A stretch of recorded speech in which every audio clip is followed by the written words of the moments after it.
Welcome to Unlearn, where we talk to industry leaders about unlearning how we go to market. I'm Kelly Sarabin, and I run tech partner enablement and advocacy at HubSpot. And I'm Asher Matthew, co-founder of Partnership Leaders. The old ways of going to market are getting more expensive and less effective. To thrive in an era of digital transformation, you have to go to market differently. Let's find out how.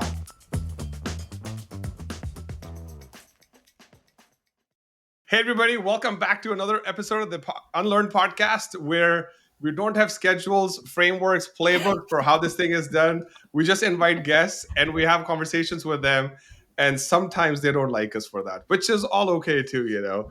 But we've been planning this podcast or we've been planning to invite this guest for a while because a number of people asked us or told us about her, and we'll go into a little bit of detail on why a little bit later. And then I met one of her team members in Chicago last week, and they were raving about her too. So I'm like, okay, well, at some point in time, this will happen. So I'm glad that it's happening right now. So Louise, welcome to the show.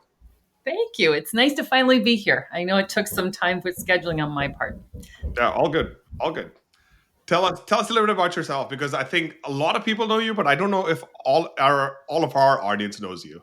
Okay. Louise McEvoy, and I'm the VP of US Channel at Trend Micro. I've been at Trend Micro 9 years, cybersecurity company, fascinating place to be. I tell you, cybersecurity, you almost want to lock down your doors and computers and not come out of your little shell.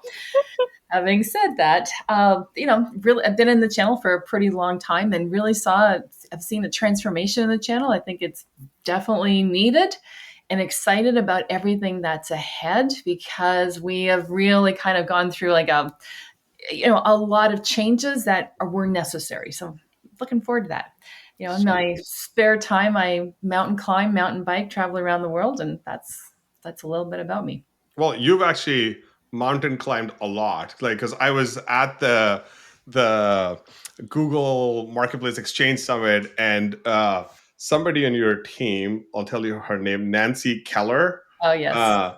Was standing right behind me for in the lunch line, and I was like, "Oh, hey, you're Trend Micro. I'm gonna have Louise on the show." And she's like, "Do you know anything about her?" I'm like, "Well, I'm about to now." So then she goes, "Well, Louise has actually mountain climbed some of the tallest mountains in the world. Is that correct?" Yes. Yeah. It's I've summited Everest. I summited Everest 6 years ago and made history. I was born in Ireland, made history in Ireland. I didn't know it at the time, but, got a newspaper article, made my parents really proud, which was a proud moment for me. But yeah, it's interesting how life comes at you in new and unexpected ways. It's not like I set out to climb any mountain, including Everest, but little things come into your life and you start, I like breadcrumbs, and then one equals the next and to the next. And before you know it, you're on a path that you didn't even realize. And that's what happened with mountain climbing, which led to Everest. And I'm still climbing. And yeah, I love it. It's risky. And how many days does it take to get to the top?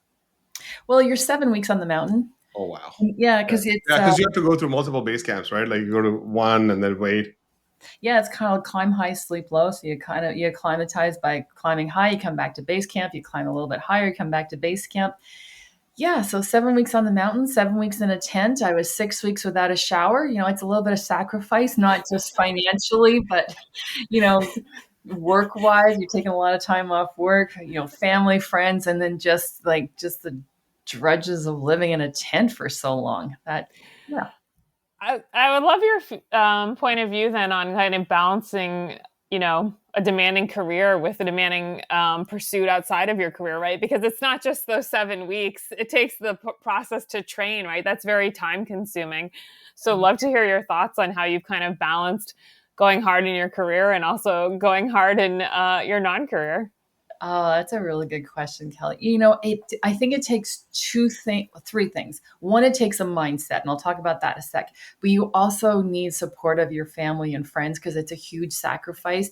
And it's just, financially and risky and time away and training, et cetera. But then your employer, when I asked my boss at the time, Sanjay Mehta, I know you know him. Oh, yeah. And I said really well. I know. A little too well, I would say. That could be dangerous. But, I always give him credit because when I said to him, I got invited on a really strong team on Everest, and I give him credit because when I said, I really, really, really want to do this, I got invited on the team, and he said, yeah. And I said, I'm going to need 7 weeks off work. And he goes, yes. And I said, I need 7 weeks, not like, sorry. I said, I need 2 months off work. And he said, yes, of course. And I said, I took 2 months, not 2 weeks. I actually thought he misheard me. And he goes, yes. And you know what his only requirement was? His only requirement was that I come back alive. And to have, I know that's risky, right? But to have an employer who says, come back, yes, without hesitation, and then without saying, yeah, but you have to have this done and this, and you have to have your You need backup. to be checking your email on the top of the mountain. None of that. And so I was free to go forward with this pursuit, knowing that, I wasn't going to disrupt the company. And you know what? I didn't disrupt the company. It continued. It's been continuing for 30 years. Trend Micro is just fine without me. And it was a lesson learned, right? Like, I do produce a lot, but it's okay to take 2 months off work to pursue a life passion. And I've always been grateful to Trend Micro, not only Sanjay, but just the support I got from the executive leadership team was beyond what I could have expected. Yeah. By the way, Sanjay is a stand-up guy, very forward-thinking individual, always willing to help out wherever he can. We often talk. We don't get a chance to talk during the week, but we normally catch up over the weekend. It's always like an hour-long conversation that goes around in circles, talks about the whole industry, and then one of us is like, "Oh man, we got to go take care of kids. So talk to you next month." So he's a great guy. Yeah, he was. But I've enjoyed all the conversations I've had with him because he has his he's very in tune with the market. Is what I'll say. Oh yeah, he pushed our boundaries and the whole team's boundaries. Marketplace that was coming into really big play at the time when he was running that part of the business, and we all had to extend what is beyond that. What is a transformation? How do we go and think different and new? That was pretty incredible. Yeah, and plus he's done a lot of work on girls in tech. Which is like his. So we also we're building partnership leaders, which is a community, right? So and he's supporting girls in tech, so we would exchange community notes quite often, and he's like, hey, what are you guys doing? And I'm like, well, here's what we found. He's like, oh, let me go try it over there. And then he's like, well, here's what we did. Do you guys want to try it on your side? Oh, sure. And then we run these community experiments together. It's funny because we should be talking about the future partnerships and marketplaces. We spend a lot of time just talking about community. But that feeds into everything, right? Yeah, totally. I think it's all part of an ecosystem, a radial web. And so if you're just focused on revenue and growth and products and et cetera, that can get a little boring. And, everything feeds into it. And then you buy product, you can grow your revenue and you can grow other things. But yeah, I think it starts with relationships, people, and liking one another and coming to work happy. And if you, as a result of that, you can support the company in different ways. Can't all be a grind. I'd love to hear how you would describe the transformation happening in the channel. Asher and I are often talking to people who have a background where they came in from partnerships and ecosystems, and maybe now they're running the channel and the partnerships in the ecosystem, but their background might have been coming from consulting or product or a different journey, right? So I'd love to hear someone who kind of had spent the time in the channel is riding the transformation from that perspective, how you're looking at it. Okay, sure. Good question. So I spent the majority of the time in the channel and, ran every part of the channel. I've actually spoken to girls in tech, and I say to them, if you want to be in the channel, you can be the ops person in the channel, the marketing person in the channel, sales in the channel, technical, add in any function in channel, and the channel has that. And I think it's a really good place to be because it can expand your career. You don't have to be just in marketing. You can be in the channel and expand it in all different ways, which is what I did. I started off in channel marketing, then managed a channel program and started a startup and growing the business and putting the website up, the partner portal. What does the newsletter look like? Then went into channel sales, had a commission and recruiting partners and enablement, et cetera, et cetera, et cetera. So you start building out what that looks like until you have a fully formed vision of the channel. And then I got promoted as a VP of the channel, managing multiple teams. And what's interesting, it comes full circle. Right now I'm managing sales teams in channel, marketing teams in channel, et cetera, et cetera. So it came full circle that way. But get back specifically to your point, Kelly, about the transformation.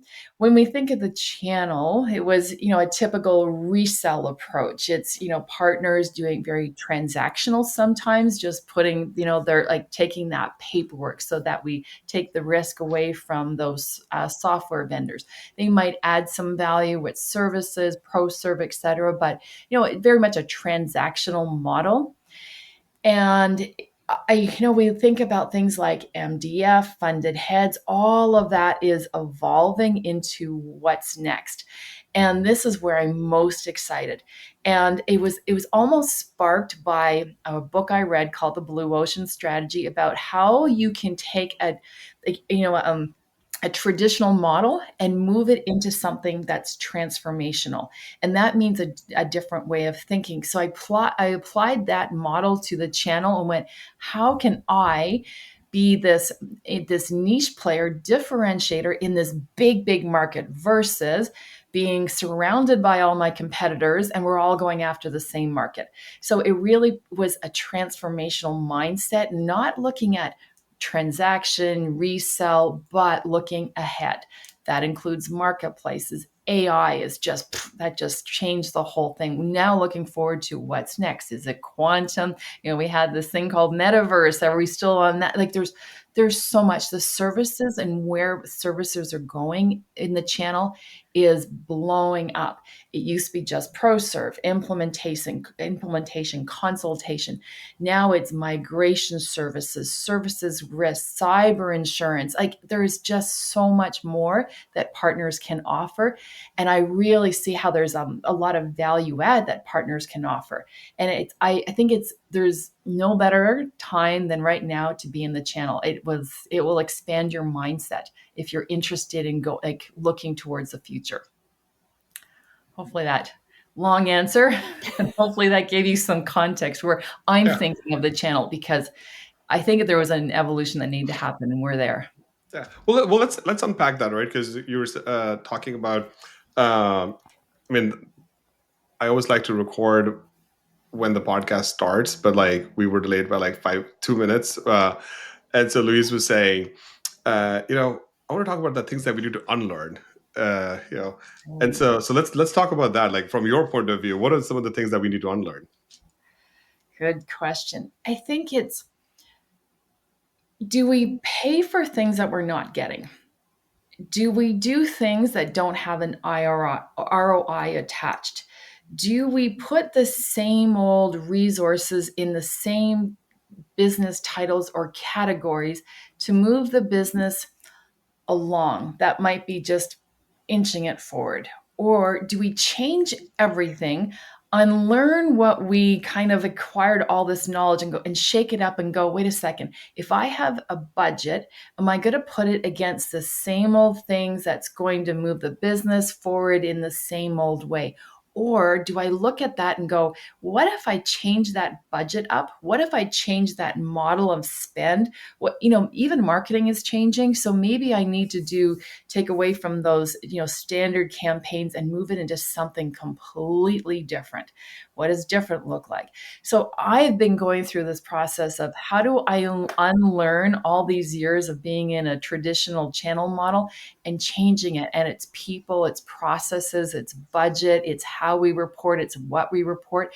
We used to report on how many partners did we recruit. Wow, that's awesome, right? They can just click through on a website and now we can add our numbers, but is that meaningful? Is it the right approach? Now we just have a whole lot of people on our newsletter who are not really clicking through or not really engaged, might take one opportunistic deal, actually signed up just to get a discount for that one referral, et cetera.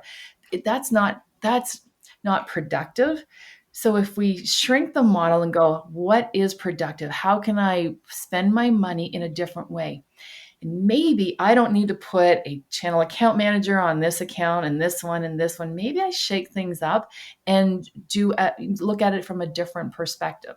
So it's putting on that big thinking cap, really strategic, and then working backwards. That's what I've been doing. I love Well, that. I think it's really interesting because I feel like a lot of the themes that you touch on there is kind of reconceptualizing how is being driven, and then also getting visibility into it, right? Because maybe those things at one point were working and they're just not working anymore, but it's like the business started the playbook, ran the playbook, and lost track of sort of the messaging, essentially, that they ceased to be useful and they didn't have the right kind of visibility or metrics in place to even understand that. And now you're taking that comprehensive look and really digging in to understand what are the things we are doing, how are they driving value, and how are we capturing that value. Yeah, great summary. And you know what I always start with now, because I feel like channel was siloed in a way. Hey, as long as we recruited and we enabled and we did marketing campaigns, we were doing our job. It really is about looking at where that corporate strategy is. Where's the corporate headed? Are we looking towards the future as a company? Are we changing our product model? Are we changing how we're going to market? Are we changing how we're doing marketing? How we're et cetera, et cetera, et cetera. And now I can back into it. And now I can see, okay, the revenue growth looks like here, and it's in this market. Or is it new verticals? Is it a new alignment? Is it a new OEM? Now I can back into it, and now I can build out my business plan. And I say that to my team all the time. What are our goals? And now we back into them. Most people start with tactics and like, wow, I'm on all these calls and I've answered all these emails and I attended all these shows. Therefore, I'm really, really busy. And I go, wow, is it the right show, the right call, the right email? Does that really align with what that corporate strategy is? No? Okay, do away with it. It's noise. It's noise. And keep looking at what's noise and what's growth and keep paring that back. And now we can get to those core deliverables. And now we know where to spend our money, how many people we need, what to put against everything. And I think it's fascinating. I think there's just so much ahead. And but it's keeping a pulse on the market. Boy, you got to really know where things are going because it's moving pretty quickly. Yeah, How are you handling that change for your team? Because it's a process, right, of transformation. But maybe there's the owner of that newsletter, and they like sending out that newsletter. It doesn't matter. It doesn't matter what it is as businesses like reconceive how they're driving value, right? Team changes need to be made. Focuses need to change. And I think your point about like changing faster than ever, right? It is, I think, in the market in general with some of the technology changes, but also within partnerships itself, right? I feel like programs you keep seeing companies relaunch their partner programs, right? Yes. And that's changing the internal team experience, the partner experience. How as a leader do you keep the team focused on those changes and also kind of make the experience more possible for people and not to get disengaged as things are being shifted? A really good question. So I took an approach that was sort of a traditional and a transformational, and then there's the middle piece. So we're still going to need our traditional partners. We're still going to need those newsletters because it is a way of communicating to our partners. So there's still that way of doing business that we've always known. Now we build in, and I say that I keep that as our the foundation of our house. We have to have those resellers. We have to have that business model that keeps the lights on, that keeps things growing. And these partners have been with us for years and years and years. We don't want to just discard them. You're old. You have no value. We're gonna, that's not good for any of us. But what we do want is add a layer to that approach. And so that layer is we want to look at partners that add maybe migration services. We want partners who are really keen on developing AI applications, who are really deep into incident response, cyber insurance. So we're layering our model to have this growth. Now, in the middle of that, you're going to have partners who are going from traditional to the transformational. And we're seeing really, really large partners who are very transactional, who spent in a certain way are now going, wait, if I keep my business model here, I'm going to be shut out of the market. So they're transforming. So we have a group that helps with that transformation as well. And if I, talk about the blue ocean strategy, what I love about it, the team mantra was we add a blue to everything we do. So even if it's a traditional model in the channel, we have to put a blue on there. So let's say we pay a back end rebate to a partner. That partner, back end rebate, it's pretty traditional in a lot of ways, but I'm okay adding a back end rebate. But what I want to do is put the back end rebate on what I care about. I care about SaaS. I care about committed consumption. I care about, I care about marketplace. So it's not the on-prem products. It's not that. I will rebate you on where our customers are buying, not where you're comfortable licensing. Now we're kind of shifting the model. So they're now evolving with us as well. So we don't do away with one and just go to the other. It is very much a three-pronged approach, and they're all sort of moving simultaneously because we can't take out one. It'll disrupt the business too much. I know you're calling it blue ocean strategy, but it feels like you're just moving their cheese. Oh, no, I'm not moving. That's way back in the day. Some CRO that I used to work for was like, let's just move their cheese a little bit. I'm like, got it. I mean, I'm kidding. You're dating yourself. Totally. No, well, maybe I'm not describing it right, but I'm really trying to differentiate ourselves in the market so that we're going after,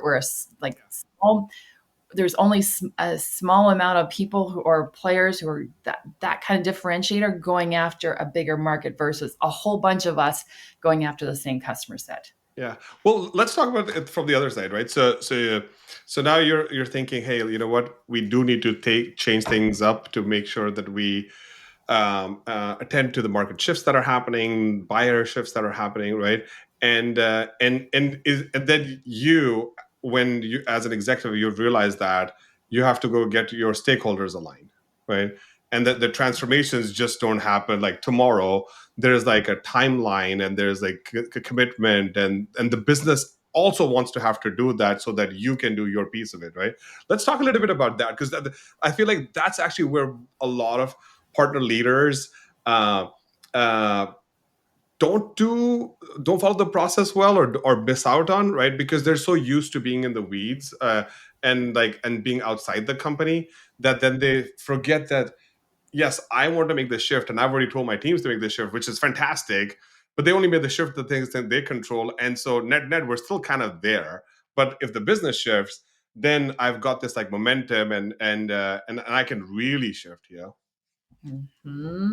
It is so important, getting that executive buy-in. Yep. I think on smaller things like, we're going to refresh our newsletter. Yeah, we don't need executive buy-in there. Yeah. But if you're changing your business model, so now you're recruiting a new type of partner. And so your old model is shifting to, okay, we're not going to be recruiting a traditional transactional reseller. We're going after these partners that are doing well-architected framework reviews. We're going to have a different model, and it's going to include different licensing, discounting, products, training. I need all the buy-in, because it's not just a channel decision anymore. It does change even how we procure these agreements. It changes order management. It changes collections, billing, finance. So I can't go out there and go, I'm just going to do this new model. And oh, darn it, I forgot to tell the finance team. Right, exactly. I was just going to say that. Right. So I'm always looking towards, okay, where is our strategy, corporate, and then back into it. Because if the corporate model is not marketplaces, for example, then why would I go out and recruit all these partners? Because the back end teams are not able to sustain that new model. Now I'm going to fail, even if I have great recruitment numbers and great campaign strategies. If they can't license the deal, procure the deal, collect the deal, now I failed. So it really is. Yeah, I love that you're just talking about this stuff, because this is so important Mhm. to focus on just working with finance teams and making sure that they're informed. Because people always feel like marketing teams are the least informed, but actually the finance teams are even less informed, and they're just on the receiving end, and they don't understand, really like fully understand what the business is doing, nor should they. But then you do need to put on a very operational hat and work with them to make sure that they really understand the process. And once they understand it, then everything works seamlessly. Otherwise, what you're doing is just creating more support for yourself. There's just Oh, support issue after support issue after support issue that comes and up. as part of this whole transformation that we're doing, we've identified new revenue streams, new Yeah. ways to go to market. So it's not about a transactional license and maybe simple services or pro serve, but it is, it's committed consumption, it's conscription, there's not just ARR, but there's monthly, right? And that monthly could be a customer acting as a partner and doing monthly business, because they're so large, they have downstream vendors, customers, partners, and you look at them and you're like, I thought this was a farming equipment company. No, no, no, they're acting different. Everything has to switch, and you have to put this mindset that I'm open to any kind of change and any type of new idea. And so if you're now going into Salesforce and you're like, this is a customer, therefore I'm going to ignore it. We're like, wait a second, that's a customer, but they're buying their licenses in a way that we weren't expecting. They're not just buying an annual Yeah. license.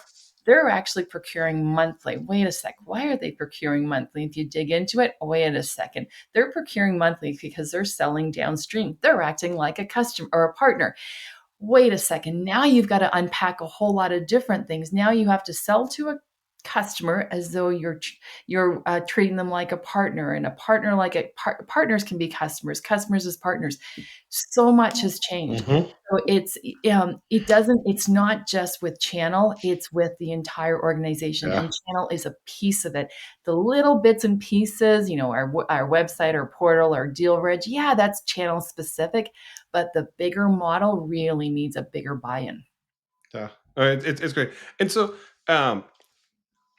this is one of the reasons why I wanted to have it. So does Trend have its own marketplace, or when you say marketplace, you're referring to the cloud service providers marketplace?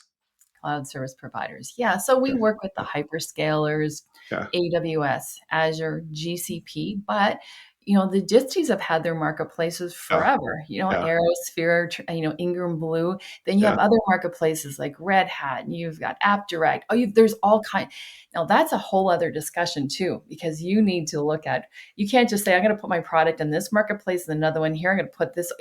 There's marketplace listings. There's fees. You have to Yeah. keep this updated. You got to really have a marketplace strategy on top of all your other types of strategies that fit in within channel.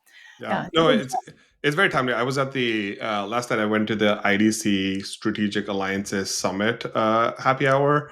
yeah. They invited me the first time. I talked about partnership leaders. They're like, "Okay, now you have to pay us." I'm like, "We can't be a customer of IDC." But then we're like, "Okay, but come to the happy hour." So there's a bunch of channel executives there, and and they were just all talking about just the margin impact of utilizing a marketplace, and then utilizing a distributor, and then utilizing a channel partner, and all of a sudden you're out like 30% of a deal. And you're like, wait, More like than that. this Mhm. doesn't make any sense when you can just post it on the marketplace, and then you just pay 2.9% of a deal. And the reason why we even got to that point was because I posed the question saying, what about ISVs just reselling Yeah, without an embed yeah, another ISV's product? Could we just do that? yeah, And there's a number of ISVs that are between 100 million and $1 billion in revenue.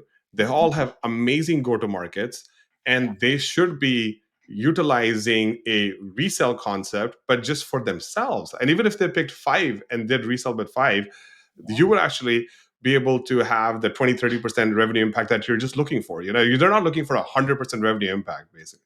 Wait, you're saying that size ISV should be selling other ISVs? Yeah. They easily they can do this. This is not a and the conversation I we thought were you were just saying yesterday that they shouldn't be doing that. no.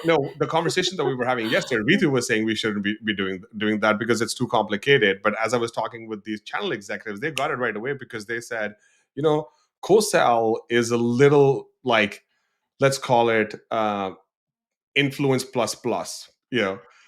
But if you add the resell concept on top of it, it actually makes it more predictable. And if you just do this with other ISVs, that could be it. So, I mean, it's just a conversation. It was not It's like... an interesting concept, but I think the challenge when you look at, because like Shopify, for example, has all these app builders who are like essentially one or two people shops, right? And they're building on top of Shopify. And it's very easy for Shopify to like have it be on Shopify's paper. But if you talk about two larger ISVs, one trying to sell the other, they're not set up to service that other partner or add value to that other company. So I think it gets a lot more complex, and there's just not an established playbook for that. Well, therein lies the opportunity, which is why we're learning old ways of doing things, because there is like the large SIs all do this pass through. They have a pass through model. And so they don't have to actually recognize the revenue. They don't have to do anything. They just like help the customer procure the product direct, and then the services the support happens directly with the ISV. So it would be awesome to like get Louise's point of view on this one, because she's super seasoned in all this stuff. I think I got to go with Team Kelly here. Okay. That's always the right team, by the way. Oh, good. I'm just glad I passed that test. I don't disagree that could be a really interesting model. I do think it has to be, and it's part of, like, that could be a real good transformation model, but I think it does have to be really fleshed out. I find, the amount of products that Trend Micro has and enabling our sellers just on our product portfolio, or enabling like a CDW seller on our portfolio, then the next portfolio, then the next one, the next one. It's massive amounts of training, and that person quits. Okay, now you got to train again. You're constantly in this churn motion. Yeah. So it has to be a very, very strategic alignment where it is, they're parallel. Like there's no way, like, in order to sell this, it's almost like an OEM. So it's under the covers. There's no real training. Sorry, I'm not gonna. Yeah. I think it's. So the feedback from the group, at least last night, and even when I asked our members, this was like, it's just easier if we just do that on the marketplaces, because all three marketplaces are trying to introduce bundling right now. So, and they already have procurement and all that stuff set up. And as this thing matures, yes, there may be opportunities for some ISVs to actually do these type of transactions with other ISVs. We're just a little early in this ISV to ISV resell, if you want to call it that. Yeah, right now it's the channel partners who are doing the bundles of other ISVs and of their services even. Yeah. And I'd love to hear more about where you see marketplaces going, because I do think we're in a transition state, right? Even if the last few years, how quickly things have evolved. And it's, the hyperscalers have this model that runs on this credit system to make it really interesting in the customer. Yeah, you can't hear me? Okay. The next up for marketplaces. Well, we were going to come back to this at some point in time, right? So, if I can go back to the ISVs for a second, Asher, where I do see that integration with ISVs, and I'm going to pitch Trend here for a quick second. So there's Vision One platform and all the different modules and services, et cetera. But then there's the ISV ecosystems or integrations. So if you have a customer that is platformed on Palo Alto, for example, but doesn't have a portion of their organization secured, we have integrations with those ISVs, so you don't have to rip and replace. It's just it's an integration. It's an extension of, and there's all kinds. I think that's a really good approach, so that you're not ripping and replacing, or you're not trying to enable all these sellers on all these different products. It's an integration. You pull it in, there you go, and it turns it on and it works. So SAP has this Solex program, right, where they do take. I mean, you have to go through a lot of steps to get to that point, but when you do get to that point, I think there's about 22 or maybe 50 or some select group of products that they do carry on their. But SAP can do that because they're such a big company, right? Or Trend can do that because you have so many resources. I'm talking about companies that are, let's say, 100 million to like $1 billion in revenue, Yeah. and and then they have an option. They can either create their own marketplace, which is what they will eventually do, because in SaaS you do need integrations to fulfill the value prop, and so they all end up creating this app store, right? And then Yeah. and then what But happens? most of them Well, are then app store is just transactional. a directory listing plus plus, but then Yeah. everybody's thinking, well, we have this investment made and we have a website. Why can't this thing allow us to buy? Like, that's kind of where we were having this exploratory conversation, and we got to this point. Yeah, the amount of marketplaces out there doing all these different things, I think it's just going to be the next, like that's just going to be how people buy. It's going to be Yeah, not an AWS marketplace. It's just going to be my stuff is on any marketplace. yeah, We started off with Azure and then went to AWS, and it's what Kelly had referenced earlier, the bundle approach. And that's where we took that play as well, where there be a services partner that bundled our stuff with another ISV. They yeah, packaged it up, added the services layer, and now there's a bundle. And yeah, they're selling two different ISVs, but it doesn't mean that the ISV is selling each, et cetera. They're selling it, and they're like, because it's a complementary solution. So it might be security added with a healthcare application, or a compliance app, or a vulnerability application. Layer that with security, layer that with the services of migration, implementation, consultation. Now you've got a bundle, and now you've got different touch points all over these different marketplaces. So when you yeah, pull up your name, you're like, wait a second, I have a bundle here for healthcare or fintech or government, etc. Oh, here's one for SMB, and I can layer that with a solutions partner because they can do it for me. So that, in that sense, it's an interesting play. Whereas you're not just a one-off here or one-off there, trying to market your own stuff.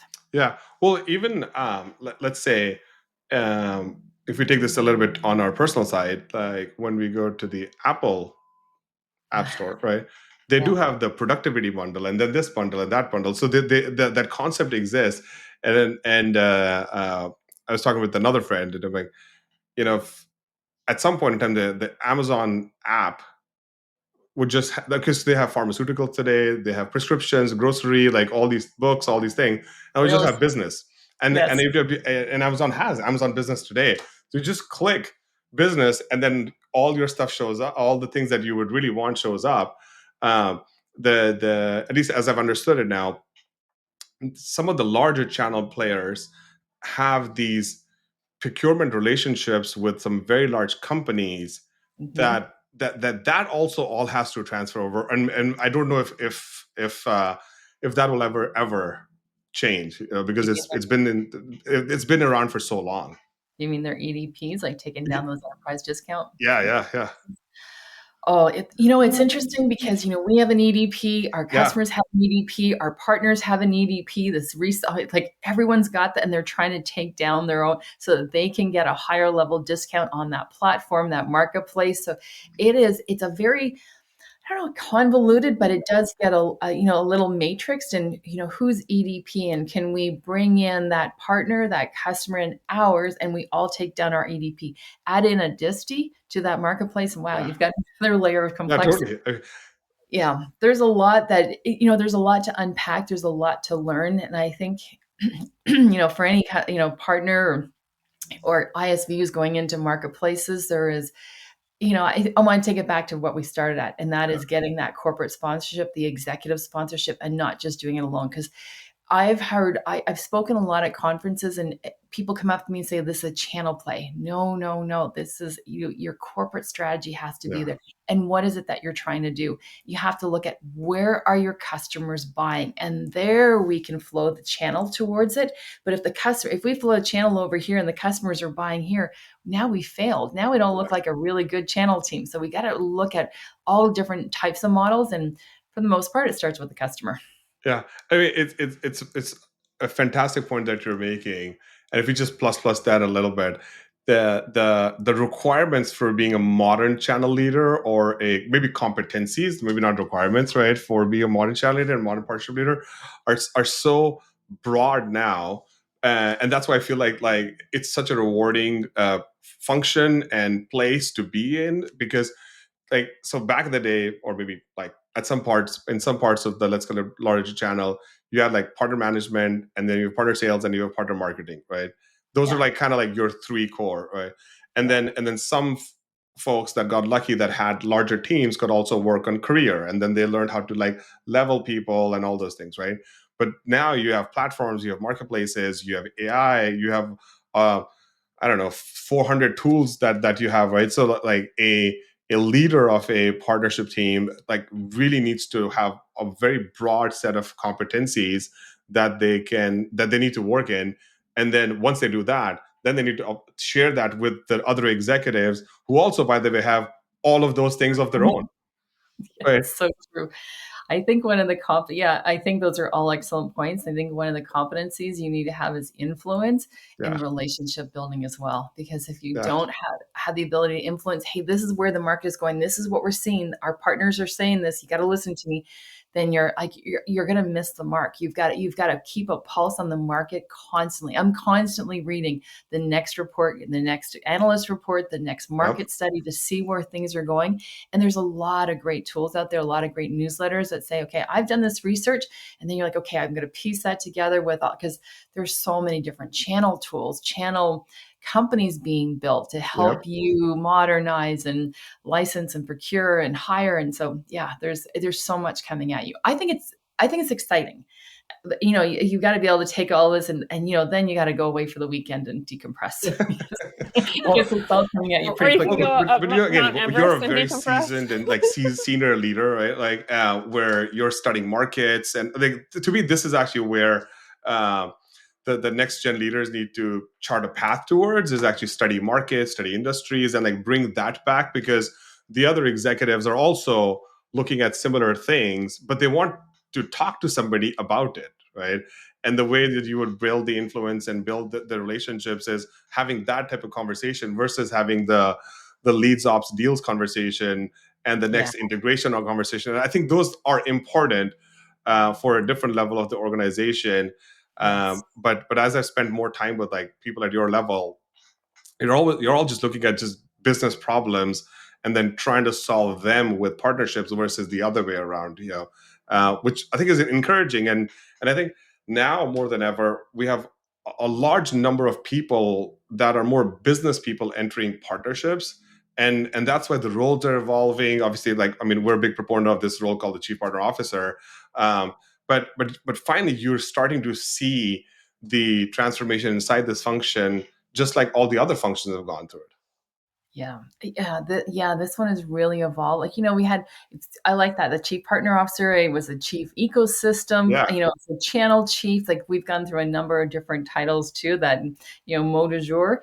But I think it all comes down to you're another sales entity that's built like you're like you are a function that is trying to drive revenue and support the growth of the company. So you have to put on a sales hat, a revenue hat. You have to know your numbers. yeah, You have to be able to tweak things that are working, accelerate where things are, going to grow, and pull back where things aren't. But you're constantly have to keep a pulse on the business. And it gets down to even the deal reg. Okay, well, this partner used to have a lot of deal reg and now they have none. What happened? Oh, we took yeah, that person off that partnership, we moved them here, or that partner went to a competitor because we went direct on a big deal and now they've shut us out. Oh, well, there's some lessons learned there. There's some things we need to tweak. We got to, you do get at every single level of the business. There's so much, there's so much at play. You can't do it alone either. I don't want to say that, as seasoned as anyone can be, yeah. you're still human. You can only do so much, know so much. And at the end of the day, you got to, there's a lot going on. I'd love to, because a number of our audience is going to be more of the future leaders, right? I'd Mhm. love to know how you break your day down, and every so often I ask this question of execs, and you're the third exec that has actually talked about transformation in the last, like, let's say 6 weeks or so.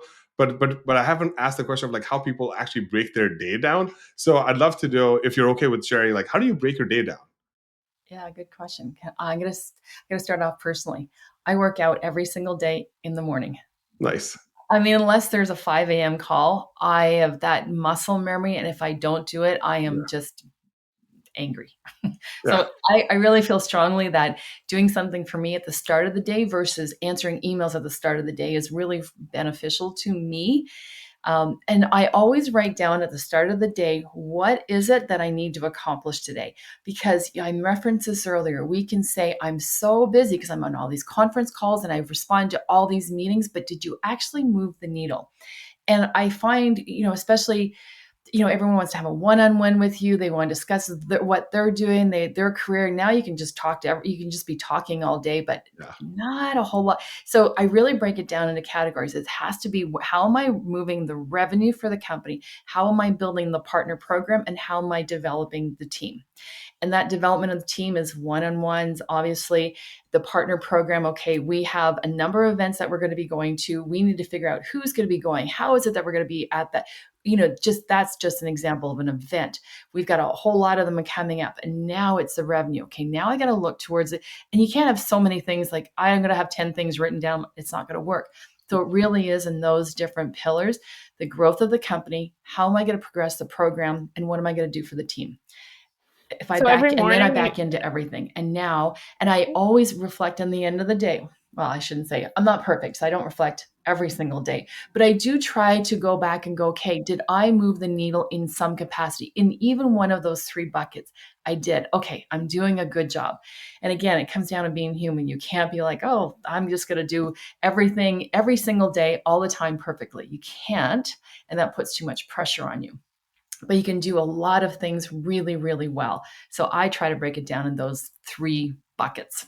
That's great. I mean, and it sounds like you have like an uber awesome, prioritized, productive day. I have to take a nap in the afternoon. So every now and then, no, actually, not now, the more now than that's awesome. Oh, hey, yeah. Hey, when you're high on the thing that you read that you're doing, you just not enough time for Oh sleep. But yes, my yeah. I do work a lot. Oh my goodness. Okay, that's where we differ. Yeah, Yeah, yeah. Well, there's that too. that's where we differ. I'm a big Garmin person, and I track my sleep, I track Oh my wow. steps, I'm kind of data driven, and every day it's like, what I do. Oh, it's my, heart rate good. I like to keep it so data driven constantly. So sleep to me is really important. And then wake up and what I said, work out, and then I can hit the day. Yeah, Yeah, three I do get hours. 9 hours of sleep. They're just not all straight nine. Oh, They're like five here, four there, six here, three there. Garmin But won't give you a good score. yeah, but afternoon naps are actually pretty awesome because then you wake up and you're super fresh for the evening. So you almost have like 2 mornings, and then your evening is fantastic. So that's a Oh, pro okay. tip for some people. Wow. Okay. I actually might try that. So See how. thanks for joining us back, Kelly. For our audience, like I'm sure Kelly had like a technical difficulty. I do go to a lot of conferences, so you hear a lot of thought leaders. You talk to a lot of people. I do get a number of, the McKinsey report. I really enjoy. I enjoy the analyst reports. So when they come in, I really do look forward to those. So I will carve out time. It's not that like they're coming in every day. In fact, I unsubscribe to a lot of reports because it just becomes overwhelming. So the ones that I really care about that I feel are thought leaders, those are the ones that I will put time and effort against. There's a lot coming out in AI. There's a lot coming out in AI in different capacities. I feel that's really important that I have that muscle memory to be able to talk about it in different industries, different capacities, whether it's AI for people, AI for healthcare. One came in today about farming, AI in all these different capacities. I want to learn about that as much as possible so I can layer it into my discussions, the products that, talking to the teams or the partners. So in that sense, it's really important. And then I'm in cyber. So just knowing that cyber world, so I get a number of cyber newsletters, knowing what's going on in the cyber world is really important because now we can see where those opportunities are. We can talk to customers and let them know, you need to do this because this is what's happening. They're not in that cyber world. They might be in other, like at a school, they don't recognize that the threat to them is really, really big. It's up to me. It's part of my job to educate our partners so they recognize, okay, we got to talk to the schools on our list because this is what's happening in that environment. So trying to keep up on top of that so I can then go forward and educate or be a thought leader is really important too. But yeah, it's a top of the day job, right?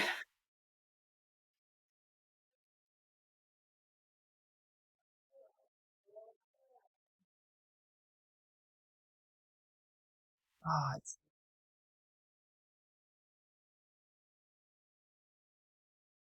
yes.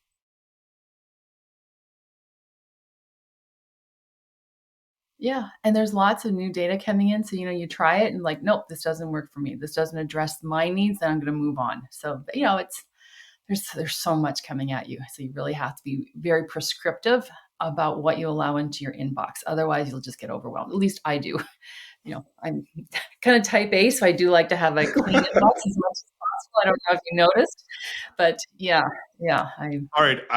I know we can probably talk to you for hours, Louise, because there's so many things that we do want to ask you, but we were like, let's have you on the show, get to know you a little bit. And then once we get into the cybersecurity series, we'll bring you back in to like talk a little bit more about like, hey, why are certain things happening the way that they're happening? So we do have a plan on like taking this podcast a little bit more on an industry focus. But thank you so much for spending some time with us.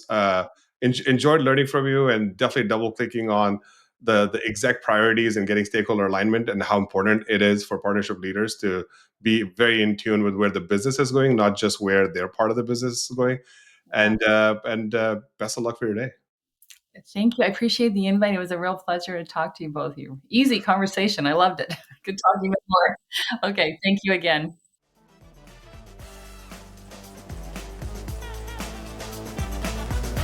Thank you for listening to Unlearn.